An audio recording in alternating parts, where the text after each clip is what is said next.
I still hate Christmas. Okay, so one of the big things I don't like about it is Charles Dickens' freaking Christmas Carol. Yeah. It's a great masterwork that has transcended the test of time and will be remembered long after I'm dead. I've heard it all before. I mean, the story's okay, I guess. It has a valid point. It was one of the big reasons Christmas is so popular today. For instance, while people certainly said Merry Christmas well before this book came out, it heavily contributed to its popularization as well as coming up with the phrase, "Bah, humbug!" A big part of it was that family-oriented Christmases were going on the wayside, and people were working themselves to death during the Christmas holidays. Then along comes this asshole telling people to be good for the holidays and shun their work, and they start to listen. Freaking idiot. And it's not just the Christmas Carol itself. I mean, at the end of the day, it's just one book, and I don't have to read it if I don't want to. That is, if it wasn't everywhere I looked. For one thing, there's all the stupid variations. The Flintstones Christmas Carol, the Muppets Christmas Carol, Doctor Who, Bugs Bunny, Batman, Bill Murray, and thousands of others. Millions of others. I'm surprised they never had a Godzilla Christmas Carol, or maybe they will, I don't know. Hell, it's shocking that freaking Star Wars didn't. That name no longer holds any meaning for me. Of course, it would be funny to see Darth Vader visited by the ghost of Christmas past. I'd pay for that. And then there's the subtle things. The stories you don't realize rip off A Christmas Carol. A Wonderful Life has the same basic plot when you think about it, and so does Miracle on 34th Street. The old Rudolph cartoon is kinda the same way. And The Grinch, of course. Charlie Brown broke new ground by having the revelation about Christmas be Jesus in the end. Gee, never would have thought of that. The Nightmare Before Christmas is like the inverse of those stories, with the hero actually liking Christmas and doing it his way. That being said, I would have much preferred that film if they ate Santa Claus in the end. They can't even get away from it in films like Gremlins. Yeah, there's that whole stupid subplot where the girl hates Christmas. Why is that in a movie about evil monsters eating people? And then there's Elf. Elf is the kind of movie that makes you wonder, how much better would it be to be a starving child in Africa? I mean, this is what civilization has brought us, Will Ferrell. Hell, just about the only Christmas movie I really like is A Christmas Story. See, it's not a carol, it's a story. And look what happens in it. The kids like Christmas for his own selfish gain. It's a film that breaks the corporate brainwashing by giving in to corporate brainwash. But that brings me to my biggest problem with the original story, Scrooge himself. Why does Scrooge hate Christmas so much? I mean, yeah, it's because he had all that tragedy in his life, and the only thing he cared about was money, but isn't that what Christmas is all about? And don't give me that Christmas has been bastardized by modern America. They were throwing Christmas parties back then, too. Unless you want to go real old school and just sit around and pray in church all day. Shouldn't it be jumping for joy that it's Christmas and the surplus populations will be throwing money at empty toys and clothes and things that will make them richer and richer?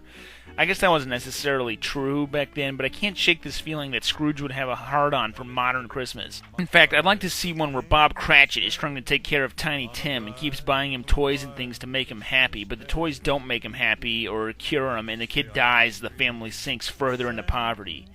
And Scrooge is there, cackling all the way to the bank.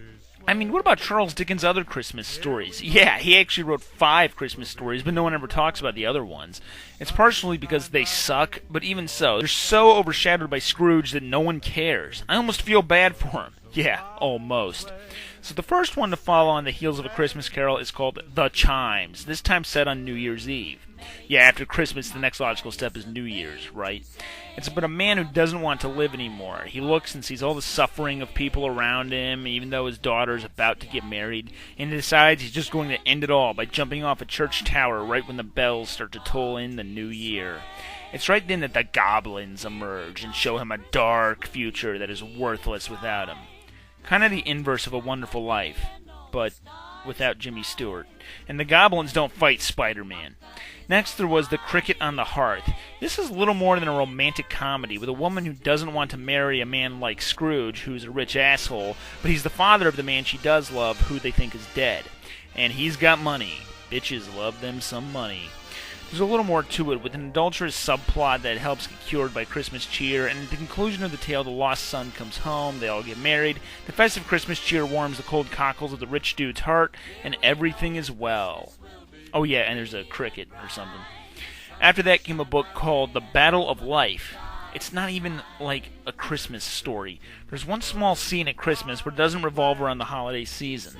It's another tale of misunderstood love about a man in love with two sisters and one who doesn't love him back. She elopes with another man, leaving him heartbroken. He falls in love with the remaining sister, and they get married, to the reveal of the other sister having simply disappeared for all this time in order for them to fall in love. Yeah, like, that's the plot. It should be noted that this was the least favorite of Charles Dickens himself. Lastly, he came out with The Haunted Man and the Ghost's Bargain. It concerns a chemistry professor, which means he can go straight to hell. He feels bad about being an asshole his whole life. I guess giving students F's for no good reason starts to eat at your conscience after a while, and is visited by the ghost of his own self past. Yeah, it starts to rehash the first Christmas Carol being the same basic thing, with the guy looking back on his life and changing for the better. So, there you go. The first person to rip off Dickens was Dickens himself. I'm beginning to see why no one talks about these stories. So, if any of these are to be believed, then old rich white people are actually sad, empty souls who want a little love in their lives and have tried to replace it with money and failed. Yeah, I guess I want that kind of thing to be true, but is it really? I've never met someone who was super rich before, but the upper class people I know seem to be content with their lot in life. They don't need no ghost of Christmas past to come and give them help.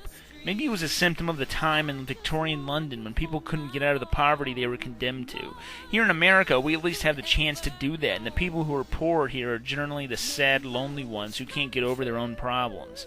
That's one of the big reasons people like Christmas. It allows the rich to give of themselves back to the poor.